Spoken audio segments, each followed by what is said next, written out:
നബി സല്ലല്ലാഹു അലൈഹി വസല്ലമ മദീനയിൽ നിർമ്മിച്ച ആദ്യ പള്ളി? ഉത്തരം മസ്ജിദുൽ ഖുബ. നബി സല്ലല്ലാഹു അലൈഹി വസല്ലമ ജീവിതത്തിൽ അവസാനം നിസ്കരിച്ച നിസ്കാരം? ഉത്തരം സുബ്ഹി.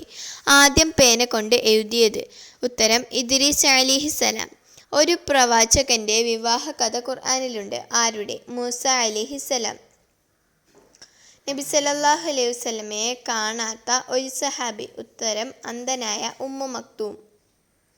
കഅബയുടെ മറ്റൊരു പേര് ഖുർആൻ പറഞ്ഞത്? ബൈത്തുൽ അതീഖ്. ഖുർആൻ പറഞ്ഞ് ശപിക്കപ്പെട്ട മരം? സഖൂം മരം. ഖുർആൻ ശപിച്ച വ്യക്തി? ഉത്തരം അബൂലഹബ്. ഓത്തിന്റെ സുജൂദുള്ള ആദ്യം അവതരിച്ച സൂറ ഏത്? ഉത്തരം അൻ-നജ്മ്. ഒരു പ്രാണി സംസാരിച്ചതായി ഖുർആൻ പറയുന്നു. ഏത്? ഉത്തരം ഉറുമ്പ്. എല്ലാ ആയത്തുകളിലും അല്ലാഹു എന്ന പദമുള്ള സൂറത്ത്? ഉത്തരം മുജാദല. നബി സല്ലല്ലാഹു അലൈഹി വസല്ലമ ആദ്യമായി ജുമുഅ നിസ്കരിച്ച സ്ഥലം? ഉത്തരം മദീനയിലെ മസ്ജിദുൽ ഖുബാ. നബി സല്ലല്ലാഹു അലൈഹി വസല്ലമ മദീനയിൽ ആദ്യം ഇറങ്ങിയ സ്ഥലം? ഉത്തരം ഖുബാ.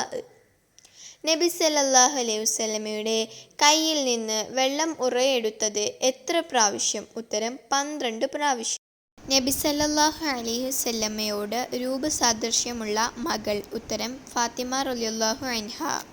നബി സല്ലല്ലാഹു അലൈഹി വസല്ലമയുടെ മോതിരക്കല്ലിൽ 3 വരിയായി എഴുതി വച്ചിരുന്നത് എന്തായിരുന്നു? ഉത്തരം മുഹമ്മദ്, അല്ലാഹ്, റസൂൽ, നബി സല്ലല്ലാഹു അലൈഹി വസല്ലം. നബി സല്ലല്ലാഹു അലൈഹി വസല്ലമയോട് രൂപസാദൃശ്യമുള്ള മകൻ ആര്? ഉത്തരം ഇബ്രാഹിം. നബി സല്ലല്ലാഹു അലൈഹി വസല്ലമ മിഅ്റാജിൽ ബുറാക്കിൽ കയറി സഞ്ചരിക്കവേ ആദ്യം നിസ്കരിച്ചത് എവിടെ? ത്വയ്ബ, മദീന.